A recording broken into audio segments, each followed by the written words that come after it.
ఈ రోజున సినిమా ఇండస్ట్రీలో ఉన్నటువంటి మరొక ముఖ్యమైన డిపార్ట్మెంట్ గురించి తెలుసుకుందాం. అదే మన స్టార్లు, మన ఆర్టిస్టులు, సినిమాలో పనిచేసేటటువంటి కళాకారులను స్క్రీన్ మీద అందంగా చూపించేటందుకు వాళ్ళు వేసుకునే దుస్తులు తయారు చేసేటటువంటి డిపార్ట్మెంట్, దాన్నే కాస్ట్యూమ్ డిపార్ట్మెంట్ అంటారు. మన పాత సినిమాల్లో దుస్తులు అని వేసేవాళ్ళు కాస్ట్యూమర్స్ అంటున్నారు. ఇదివరకు కాస్ట్యూమర్ అనేవాళ్ళు, మీకు ఇప్పుడు కొత్తగా కాస్ట్యూమ్ డిజైనర్ అంటున్నారు. ఇదివరకు టైలర్స్ ఎవరైతే ఉన్నారో ఆ టైలర్సే ఈ కాస్ట్యూమ్ డిజైనర్గా ఎదిగిన వాళ్ళు ఉన్నారు. కాస్ట్యూమ్ డిజైనర్స్ ప్రొడ్యూసర్గా, ఆర్టిస్టులుగా ఉన్న వాళ్ళు కూడా ఉన్నారు. మన తెలుగులో కాస్ట్యూమ్ కృష్ణ గారు అని మీరు వినే ఉంటారు. చాలా ఫేమస్ ప్రొడ్యూసర్ అండ్ యాక్టర్ ఆయన మొట్టమొదటి కాస్ట్యూమ్ డిపార్ట్మెంట్లో పనిచేసి చాలా పెద్ద పెద్ద పాపులర్ సినిమాలకి, స్టార్స్కి కాస్ట్యూమ్స్ని అందించేవాడు. అలాగే విజయవాడలో ఉన్నటువంటి యాక్స్ టైలర్ అనే టైలర్ ఎన్టీ రామారావు గారికి చాలా పెద్ద పెద్ద పాపులర్ సినిమాలకి కాస్ట్యూమ్స్, ఆయన కాస్ట్యూమ్స్ అని యాక్స్ టైలరే తయారు చేసేవాడు. మీరు సినిమాలో చూస్తే ex tailor Vijayawada NTR costumes అని పడుతూ ఉంటుంది.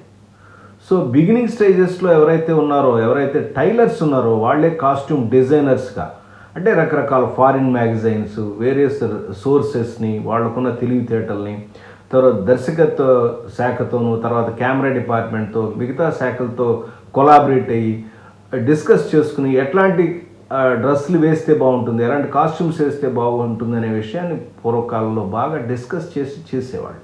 సో ఆ తర్వాత ఈ కాస్ట్యూమ్స్ తయారు చేయటానికి, అంటే ఈ డ్రెస్ డిజైనింగ్లో వెస్ట్రన్ నుంచి వచ్చినటువంటి డిజైనింగ్ ఏదైతే వృత్తి ఉన్నదో, అలాగే దానిలో ఇన్స్టిట్యూట్స్ కూడా వచ్చాయి. తర్వాత ప్రైవేట్ ఇన్స్టిట్యూట్సే కాదు, గవర్నమెంట్ ఆర్గనైజేషన్స్, యూనివర్సిటీస్ కూడా కొన్ని కోర్సులు పెట్టడం, విద్యార్థులు రకరకాలుగా వెళ్ళి నేర్చుకోవటం, రావటం, వాళ్ళు ప్రాక్టీస్ చేయటం, అలాగే ఫారిన్ కాస్ట్యూమర్స్ వాళ్ళ దగ్గర పనిచేసిన వాళ్ళు ఇండియాకు రావటం, ఇలా మార్పులు జరగటం వల్ల కాస్ట్యూమ్ డిజైనర్స్ వచ్చి ఆ డిజైనర్స్ దగ్గర ఈ టైలర్స్ పనిచేయటం. సో ఇట్లా ఒక కొత్త ట్రెండ్ అనేది స్టార్ట్ అయింది. ఇప్పుడు సినిమాల్లో, చాలా పెద్ద పెద్ద సినిమాల్లో మీరు అన్నట్టుగా కాస్ట్యూమ్ డిజైనర్స్ చేస్తున్నారు. ఇలాగ కొత్తగా వచ్చిన ఎవరైనా దర్శకులకు ఉంటే, ఎవరైనా డిజైనింగ్ తెలిసిన వాళ్ళు ఉంటే వాళ్ళు రిక్వెస్ట్ చేసి కాస్ట్యూమ్ డిజైనింగ్ చేయించుకుంటున్నారు. లేదంటే పాత పద్ధతుల్లోనే సినిమాకి పనిచేసే కాస్ట్యూమర్స్నే తీసుకుని వర్క్ కూడా చేసుకుంటా ఉన్నారు. ఇది ప్రస్తుతం మన సినిమాల్లో నడుస్తున్నటువంటి చరిత్ర. అసలు ఈ కాస్ట్యూమ్ డిజైనర్స్ ఏం చేస్తారు, ఎవరెవరు ఉంటారు అనేది ఇవాళ మనం క్లుప్తంగా తెలుసుకోవడానికి ప్రయత్నిద్దాం. కాస్ట్యూమ్ డిజైనర్ పాత్ర ఏంటంటే, క్యారెక్టర్ యొక్క వయసు చూస్తారు, తర్వాత ప్రవృత్తి కూడా చూస్తారు. అంటే నేచర్, ఎట్లాంటి క్యారెక్టర్ ఇది, అంటే దుష్ట పాత్ర, మంచి పాత్ర, అలాగే ఇప్పుడున్న ప్రస్తుతం ఉన్న పాత్ర, లేదా పౌరాణిక పాత్ర, లేదా జానపద పాత్ర, అంటే జానర్ కూడా పరిశీలిస్తారు. అలాగే ఆ పాత్ర యొక్క సినిమా మొత్తంలో ఆ పాత్ర చేసేటువంటి వర్క్ ఏంటి, అంటే దాని యొక్క మోటివ్ ఏంటి, అంటే అది ఏం చేస్తుంది చివరికి అనేది, దాని యొక్క గోల్ ఏంటి అనేది కూడా గుర్తుపెట్టుకుంటారు. సో సీన్స్ని బట్టి, రకరకాల మూడ్స్ని బట్టి కూడా ఈ కాస్ట్యూమ్స్ని డిజైన్ చేస్తూ ఉంటారు. ఈ కాస్ట్యూమ్ డిజైనింగ్లో కాస్ట్యూమర్స్ ముఖ్యంగా దర్శకుడు చెప్పినటువంటి పాత్ర ఏదో చూసి దానికి అనువైనటువంటి కాస్ట్యూమ్స్ని సజెస్ట్ చేస్తూ ఉంటారు. అలాగే కెమెరామెన్, ఆయన ఏంటంటే లైటింగ్, వెనకాల బ్యాక్గ్రౌండ్, దీనికి తగ్గట్టుగా కలర్స్. ఇప్పుడు ఏదో ఒక కాస్ట్యూమ్, 2-3 కాస్ట్యూమ్స్ తీసుకొచ్చారు, ఇన్ జనరల్గా తీసుకొచ్చి కెమెరామెన్ కూడా చూపిస్తారు. ఏమంటే ఈ పాత్రకి ఈ సన్నివేశం డైరెక్టర్ గారు చెప్పారు, ఈ రెండిట్లో ఏదేయమంటారు, సో ఈ కలర్ వేయండి. ఎందుకంటే ఆ బ్యాక్గ్రౌండ్ కలరు, ఈ లైటింగ్ కలర్ కూడా చూసుకుని ఆయన కూడా సజెస్ట్ చేస్తూ ఉంటారు. ఇలాగా కాస్ట్యూమ్ డిపార్ట్మెంట్ అనేది మిగతా డిపార్ట్మెంట్తో కూడా కలిసి ఒక పాత్రని మన ముందు అది నిజ స్వరూపంగా, అంటే రియల్ లైఫ్లో ఎలా ఉంటుందో అలా ఉండేట్టుగా మనకి తీసుకొచ్చి మన కళ్ళ ముందు నింపుతారు. ఇప్పుడు ఈ మధ్య మనం మొన్న కొత్తగా రిలీజ్ అయినటువంటి కుబేర సినిమా చూసాం. దానిలో అన్ని పాత్రలకి కాస్ట్యూమ్ డిజైనర్ పనిచేశారు, చాలా పాత్రలు. సో నాగార్జున గారి క్యారెక్టర్ చూస్తే చాలా అందంగా, మోడర్న్గా, చాలా మన్మధుల్లాగా కనిపించేటి, లవర్ బాయ్లో కనిపించే నాగార్జున గారిని తీసుకొచ్చి ఒక ఎంప్లాయీ లాగా, ఒక 10 ఏళ్ల నుంచి ఉన్నటువంటి జైల్లో ఉండి అప్పుడే వచ్చి ఆ ప్రాబ్లమ్స్లోంచి బయటపడి కొత్తగా వచ్చినటువంటి ఒక ఆఫీసర్ లాగా అతని పాత్ర తగ్గట్టుగా డ్రెస్ వేయటం, అలాగే మీకు ప్రత్యేకంగా మీ అందరికీ ఆకర్షించినటువంటి ధనుష్ వేసినటువంటి బిచ్చగాడి పాత్ర, ఆ బిచ్చగాడి పాత్ర అంటే మేకప్తో పాటుగా కాస్ట్యూమ్స్ కూడా అలా తగ్గట్టుగా ఉండటం. అన్ని సీన్లో సినిమాలో ఆ పాత్ర ఎలా పరిణామం చెందుతుందో ఆ పరిణామం చెందినట్టు తగ్గట్టుగా వేయటం, ఆ అట్మాస్ఫియర్ తగ్గట్టుగా. బిగినింగ్లో వచ్చినప్పుడు చాలా వీరముష్టి క్యారెక్టర్, దానికి తగ్గట్టుగా డ్రెస్ వేయటం, ఆ తర్వాత పరిణామం చెంది దానికి తగ్గట్టుగా డ్రెస్సులు తయారు చేయటం. ఇలా కాస్ట్యూమ్ డిపార్ట్మెంటు చేస్తూ ఉంటుంది. అంటే పాత్రకు తగ్గటువంటి డ్రెస్సులు తయారు చేయటం, మొట్టమొదటి క్యారెక్టర్కి తగ్గ డ్రెస్ తయారు చేయటం. దీనిలో వాళ్ళు చేస్తారు. రెండోది చేసేది ఏంటంటే రీసెర్చ్, చాలా రీసెర్చ్ చేస్తారు. అంటే ఈ పాత్ర ఎలాంటిది, ఎలాంటి చదువుకుంది, ఎలాంటి బ్యాక్డ్రాప్ నుంచి వచ్చింది, దానికి ఏమైనా ఒక రకమైన నేపథ్యం ఏమైనా ఉందా, ఎట్లాంటి పాత్ర, ఏం చేయబోతుంది ఈ సినిమాలో, ఇలా అన్ని విషయాల్ని రీసెర్చ్ చేస్తారు. ఒకవేళ చారిత్రక పాత్ర అయితే దాన్ని రీసెర్చ్ అంటే చరిత్రకు ప్రాధాన్యమైనటువంటి ఏ డ్రెస్సులు ఆ కాలంలో వేసేవాడు. అలాగే జానపద స్టైల్ అయితే ఇది ఏ కాలంలో ఉండొచ్చు, ఎలాంటి డ్రెస్ వేయచ్చు, ఇలా అన్ని రకాల పరిశోధనలు చేసి దానికి కావాల్సిన జనరల్స్ కానీ బుక్స్ కానీ తర్వాత లైబ్రరీలోకి వెళ్ళి తెలిసిన వాళ్ళని కన్సల్ట్ చేసి ఇలా రకరకాల కన్సల్ట్ చేసి ఈ కాస్ట్యూమ్స్ని తయారు చేస్తూ ఉంటారు. కాస్ట్యూమ్స్ తయారు చేయడంలో ముఖ్యమైనదంటే మెటీరియల్ తీసుకురావడం. అంటే కావాల్సిన మెటీరియల్ అంటే ఒక్కొక్క పాత్రకి ఎన్ని డ్రెస్సులు కొడతారు అనే పాయింట్ కూడా వస్తుంది మీకు. ఒక్కొక్క పాత్రకి సినిమాలో ఎన్ని సీన్లు ఉన్నాయో చూసుకుని, ఎన్ని చేంజెస్ ఉన్నాయో చూసుకుని అన్ని పాత్రలకి తయారు చేస్తారు, ఒకటి.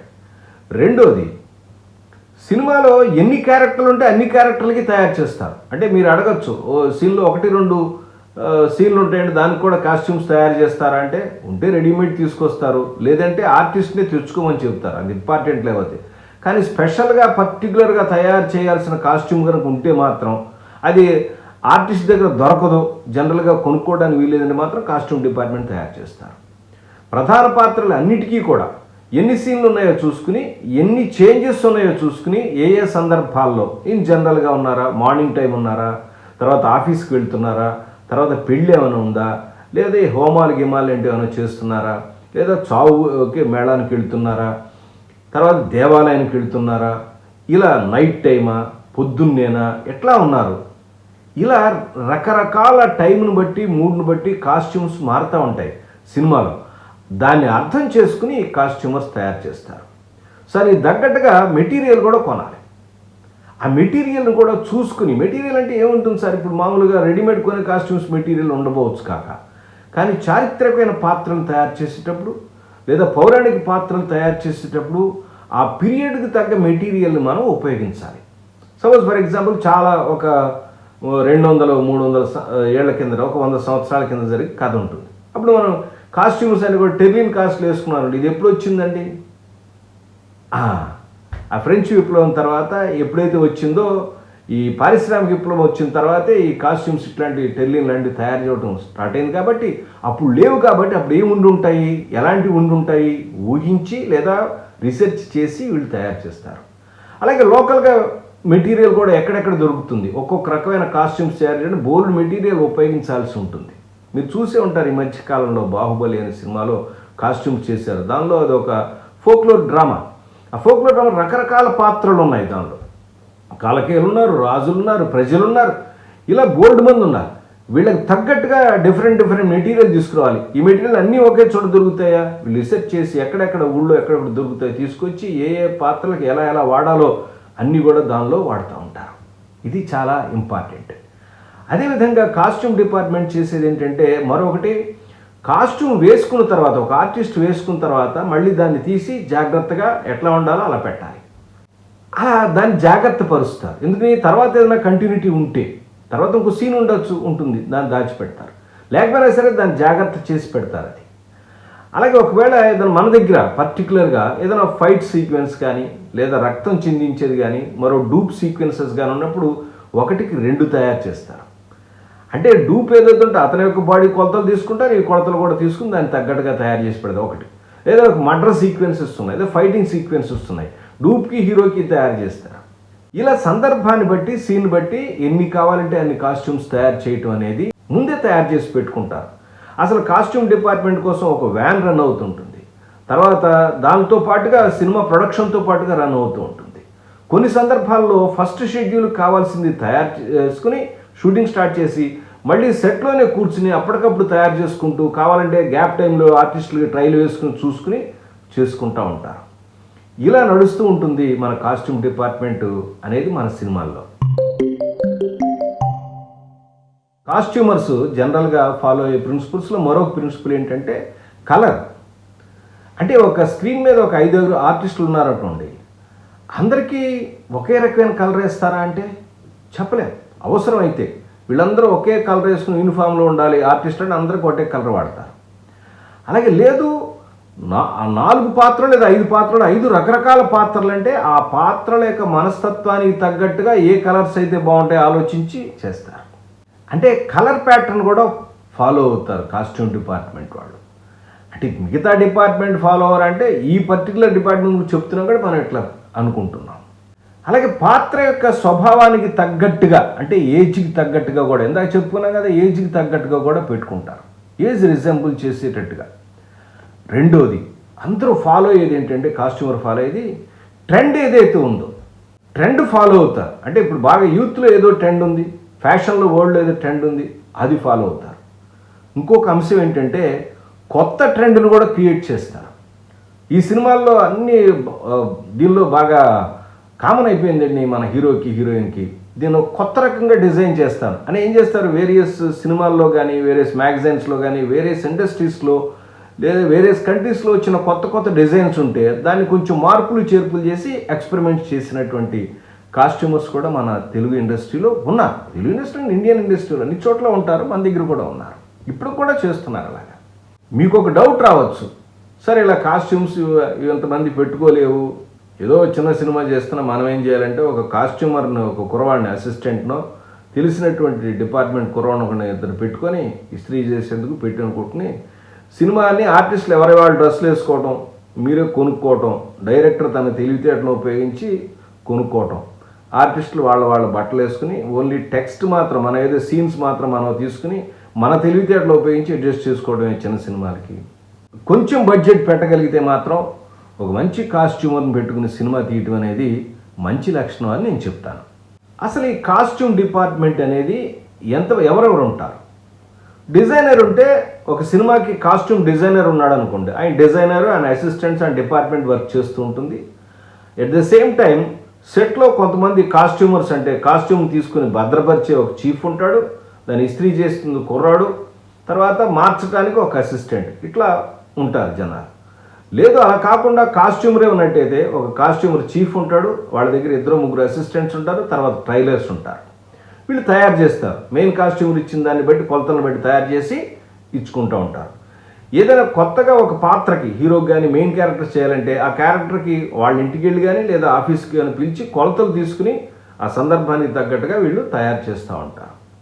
అయితే వన్స్ తయారు చేసిన తర్వాత ఈ కాస్ట్యూమ్ డిపార్ట్మెంట్ అసిస్టెంట్స్ ఎవరైతే ఉన్నారో వాళ్ళు క్యారెక్టర్లకు వేయటం, మళ్ళీ తీసుకోవటం, మళ్ళీ వాటిని జాగ్రత్త చేసుకోవడం, ఒకవేళ వాటిని వాష్ చేయాలంటే వాష్ చేసి మళ్ళీ జాగ్రత్త చేసి నెక్స్ట్ సీన్ కట్టి పెట్టడం, దాని కంటిన్యూటీలు ఏమైనా ఉన్నాయో చూసుకోవటం, ఏదో చిరుగులు కానీ మరకలు కానీ ఉంటే సేమ్ మరకలు అట్లా ఉండేట్టుగా చూసుకోవటం, ఇలాంటివన్నీ జాగ్రత్తలన్నీ కూడా చూసుకుంటూ ఉంటారు. అంటే కంటిన్యూటీలు చూసుకుంటూ ఉంటారు. కాస్ట్యూమ్ డిపార్ట్మెంట్ అనేది కంటిన్యూటీ, ఈ డ్రెస్ ఇక్కడ వేశారు తర్వాత ఏ డ్రెస్ వేస్తున్నారు ఎలాగా.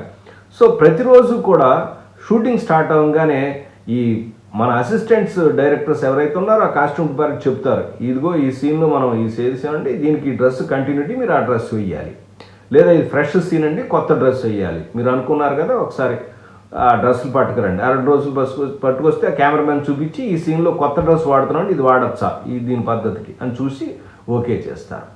ఇలాగా కాస్ట్యూమ్ డిపార్ట్మెంట్ యొక్క వర్క్ మనకి నడుస్తూ ఉంటుంది. ఈ కాస్ట్యూమ్ డిపార్ట్మెంట్లోనే కాదు, సినిమాలో ఏ డిపార్ట్మెంట్లో పనిచేయాలన్నా ఆ డిపార్ట్మెంట్కి సంబంధించిన కార్డులు తీసుకుంటుంటారు అసిస్టెంట్స్. అంటే అప్రెంటిస్ వెళ్ళేవాడికి అసిస్టెంట్కి కార్డులు అడగరు, ఒక్కొక్క డిపార్ట్మెంట్కి దానికి ఒక వాల్యూ ఉంటుంది, వాళ్ళకి ఒక ప్రొసీజర్ ఉంటుంది, దాని కార్డు తీసుకున్న వాళ్ళే ఇండస్ట్రీలో పనిచేయడానికి అర్హులుగా నిర్ణయిస్తారు. సో అసిస్టెంట్స్కి ఒక కార్డు తీసుకుని వెళ్తారు. అంటే సర్టెన్ సినిమాలు 2-3 సినిమాలకి అసిస్టెంట్స్గా పనిచేస్తే కార్డుకి అర్హత సాధిస్తారు. నెమ్మదిగా వాళ్ళలో కూడా ఇట్లాగే అసిస్టెంట్ తర్వాత చీఫ్, మేకప్ చీఫ్ ఇట్లా ఎట్లా అవుతాడో అలాగే అసిస్టెంట్ తర్వాత చీఫ్ కాస్ట్యూమర్ కూడా అవుతూ ఉంటారు. అలా కాకుండా ఎవరైనా ఒక డైరెక్టర్ ఒక కాస్ట్యూమ్ డిజైనర్ తీసుకొస్తే ఆ డిజైనర్ కింద కూడా కొంతమంది ట్రెడిషనల్గా పనిచేసే కాస్ట్యూమర్స్ కూడా అసిస్టెంట్స్గా పనిచేస్తూ ఉంటారు.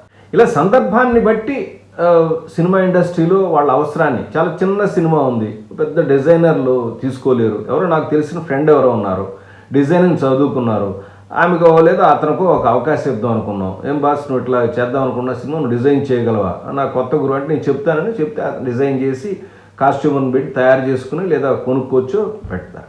అలా కాకుండా ఎవరన్నా కాస్ట్యూమర్ తీసుకొచ్చి బాస్ ఇలా చేద్దాం అనుకుంటున్నానంటే అతను ఎలాంటి డ్రెస్సులు కావాలో చెప్పి ఆ టైం కొనిపెట్టి ఇద్దరు అసిస్టెంట్స్ని పెట్టి వెళ్ళిపోతుంటాడు. ఇది సినిమాల్లో జరిగే పద్ధతి, సింపుల్గా జరిగే విధానం. నేను కాస్ట్యూమ్లో అందరూ కూడా అన్ని సినిమాల వాళ్ళు ఇలా అని కాదు, సాధారణంగా కాస్ట్యూమర్స్ చేసే పని వాళ్ళు డిపార్ట్మెంట్లో ఎవరుంటారు ఏంటనే అవగాహన కల్పించడానికి ప్రయత్నించాను. సందర్భాన్ని బట్టి, మన డబ్బులను బట్టి, మన ప్రొడక్షన్ కాస్ట్ని బట్టి ఎంతమంది ఉంటారు అనేదాన్ని మనం నిర్ణయించుకోవాలి. చాలా పెద్ద సినిమా ఉందండి, బోల్డ్ మంది జనం ఉన్నారు, ఎవరో ఒక కాస్ట్యూమర్ ఒక డిజైనర్ సరిపోరు, బోల్డ్ మంది ఉంటారు, కాస్ట్యూమ్ డిపార్ట్మెంట్లో 10-15 మంది పనిచేస్తూ ఉంటారు. నేను ఒక చిన్న సినిమాకి విధానాన్ని మనం చెప్తున్నాం. అలాగే కొత్తగా వచ్చే యంగ్ డైరెక్టర్స్కి అవగాహన కోసం చెప్తున్నాను. వాళ్ళు చేసే వర్క్ ఒక కామన్ పాయింట్ ఇందాక చెప్పాను కదా, ఎవరైనా సరే దానిలో ముందు అవగాహన పెంచుకొని దానిలోంచి రావాల్సిన అవసరం ఉంది. అలాగే కార్డు ఉన్న వాళ్ళని పని చేయనిస్తారు, కార్డు లేని వాళ్ళని అసిస్టెంట్గానే. ఎందుకు ఉండాలి అసోసియేషన్స్ అని అంటే, ఏదైనా ప్రాబ్లమ్స్ వచ్చినప్పుడు వాళ్ళకి రక్షణగా ఉంటాయి కాబట్టి తప్పకుండా వాళ్ళ రూల్స్ అండ్ రెగ్యులేషన్స్ని ఫాలో అవుతుంటారు. ఇది కాస్ట్యూమ్స్ గురించినటువంటి చిన్న ఇన్ఫర్మేషన్. దయచేసి మీకు ఎపిసోడ్ నచ్చినట్టయితే లైక్ చేయండి, సబ్స్క్రైబ్ చేయండి, అవసరం ఉన్న వాళ్ళకి షేర్ చేయండి. మరొక కొత్త అంశంతో మళ్ళీ కలుస్తాను. నమస్కారం.